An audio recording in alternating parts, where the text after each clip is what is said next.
The next speaker, I'm going to veer off of the talking points to do my best to give respect to the work that he's done and the coalition that he's helped to build. I wanted to introduce Jed Holtzman. With 350 Bay Area, Jed has been an amazing leader in building coalitions of regular people doing ordinary things to do extraordinary things in our communities for the environment. He's a senior policy analyst with 350 Bay Area, which is a regionally networked climate nonprofit working for steep reductions in greenhouse gas emissions in our 9-county Bay Area and beyond. Jed, along with 350 Bay Area, along with the coalition that included the Sierra Club, Asian Pacific Environmental Network, Communities for a Better Environment, and many frontline communities, as Ms. Margaret and Ms. Harrison mentioned, they helped to launch San Francisco's Community Choice Aggregation Program, Clean Power SF, and we know in Silicon Valley and the Peninsula, Marin and Sonoma, that the Bay Area is leading the way for clean power throughout the region. But I think the coalitions built to push San Francisco to have a stronger program came from Jed's leadership and organizing and coalition building. Jed and the coalition also successfully defended our clean energy programs from special interest attacks from Sacramento. And he led a successful campaign to lobby a $20 billion pension fund to divest from coal holdings and to make substantial fossil fuel investments. Jed helped to restrict extreme energy extraction methods like hydraulic fracturing, acidizing, and tar sands mining.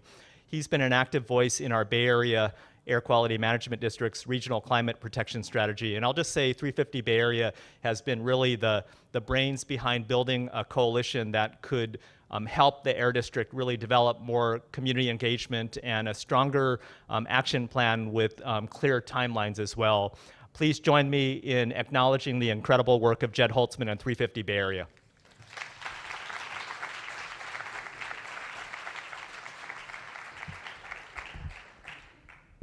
Thank you all. Wow. Let's see if we can do some height arranging here. Nope. We'll just take it. Thank you all. Thanks for that great introduction. My name is Jed Holtzman. It's really amazing to be able to follow Marie Harrison and Ms. Margaret Gordon, and really gratifying to hear the amazing student message that we just heard, which I think should give us all hope for the future. At least it does me. So as Supervisor Marr said, 350 Bay Area is a regional nonprofit. We're basically focused on steep greenhouse gas reductions in the Bay Area. We do some state level work as well.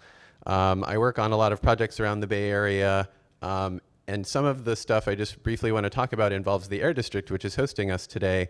350 Bay Area has allied with frontline communities, frontline community groups, as well as environmental justice organizations such as CBE and APEN, which Eric just mentioned, to work on, to ally with them on trying to rein in the 5 East Bay refineries, which pollute our communities to produce a market commodity.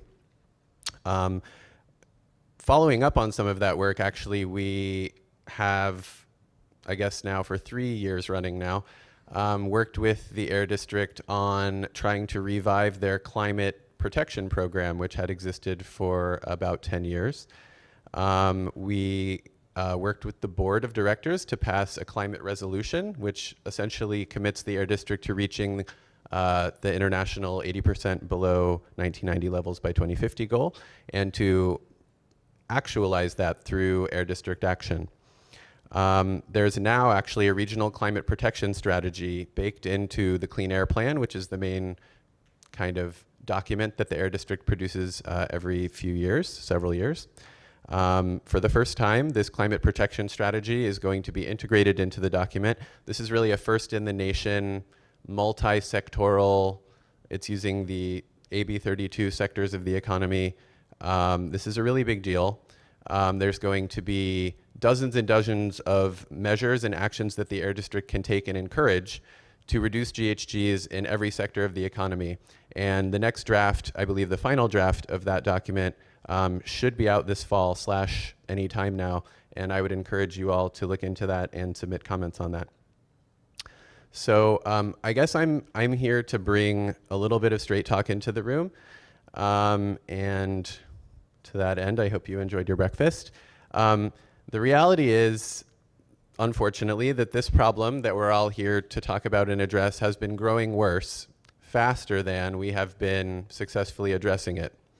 So I want to take us back to 3.6 million years ago. It was the Middle Pliocene era. And the first recognizable hominins, so before hominids, the first recognizable hominins, which are the Australopithecines, they're at the beginning of 2001 shaking a bone at the moon. They appeared around that time in the fossil record. Also, CO2 levels were around 400 parts per million for a long while before receding to their pre-industrial levels for most of the time since. Some of you know a lot more about the science than I do. At that time, with 400 parts per million of carbon in the atmosphere, summer highs in the Arctic were around 60 degrees Fahrenheit, and it was forested with several species of pine trees. Also, worth mentioning, the seas were 50 to 80 feet higher than they are today. That's really something. So, as our student speaker mentioned, we have recently passed the milestone of 400 parts per million of carbon in the atmosphere today. And so all signs really point to what I just described being where we're headed on an intergenerational timescale. And that's if we stop emitting today and leave it at 400. Indeed, the international scientific community tells us, this is from the IPCC, which we just heard Dr. Field yesterday say, agree, tends to produce conservative estimates. Our scientific community tells us that to have even a 2/3 chance, not a for sure chance, but a 2/3 chance of avoiding 2 degrees Celsius of warming, not the aspirational 1.5 degrees that folks talked about in the Paris Agreement, but the old 2-degree IPCC guideline, which is now believed to itself come along with some pretty significantly horrific consequences.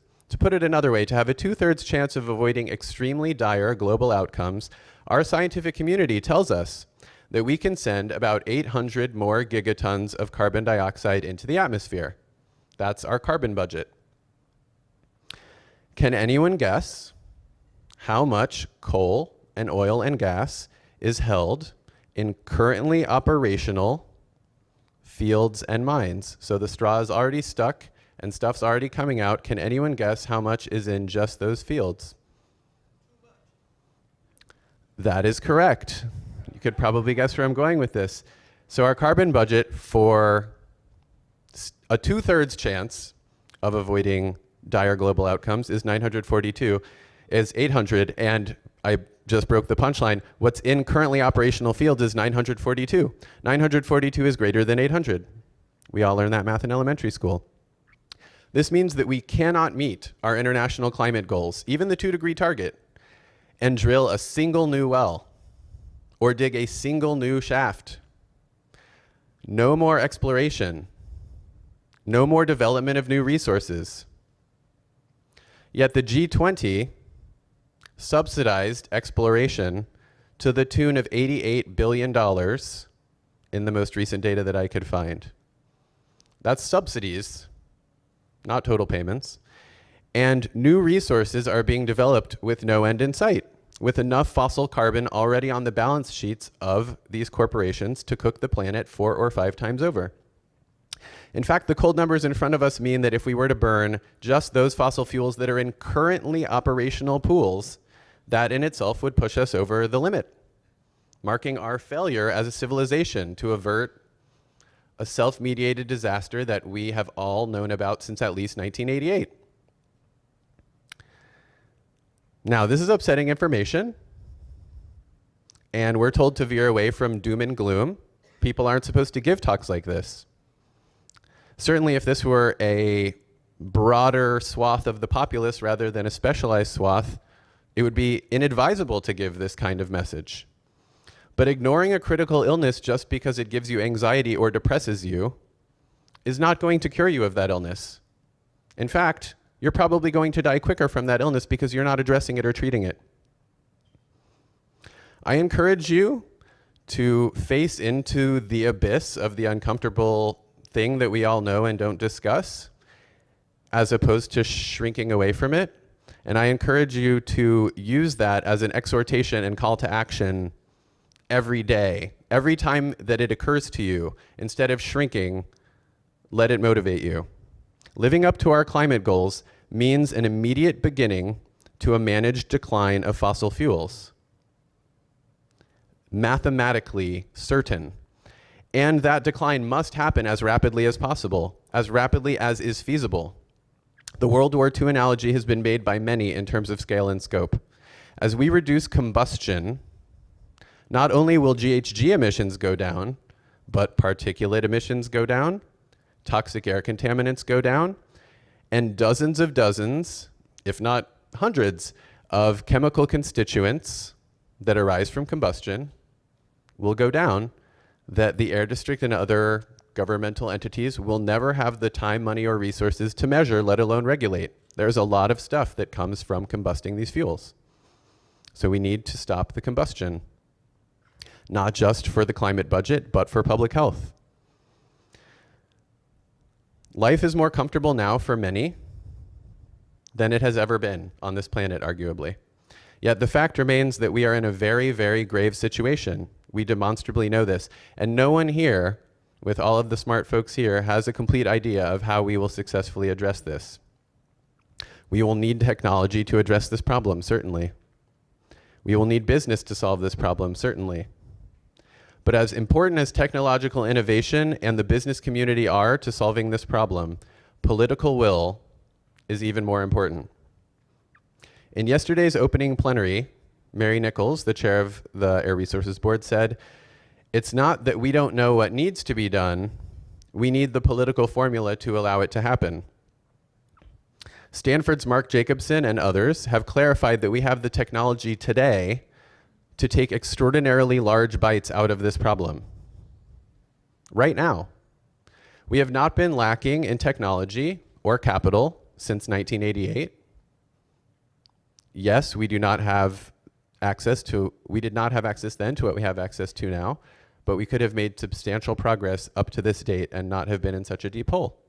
We have not been lacking in anything but political will and, importantly, the civic engagement that makes that happen, that creates it. I would submit to you all that it is time today, walking out of this room in the rain, to stop accepting any weakness of political will as the way that it is. Not one iota. If it is feasible, we need to be doing it. Physically feasible, not politically feasible, which often means fits into status quo thinking or supports entrenched interest groups. Things cannot change overnight, of course. We understand that this is going to take time to get where we need to go. Our 2030 and 2050 goals are steep and far away. But it could be argued, and this is important, as someone who works with a lot of boards, commissions, and agencies, unnecessary incrementalism, it could be argued, is killing children in Oakland and around the world. We don't have time. We used up the incrementalism from 1988 to today, and now we have to take very steep action to meet these goals. In closing, the scale of the problem, the depth of the hole that we've dug ourselves into, the hugeness of the sword of Damocles that we have strung above ourselves must be matched with commensurate action.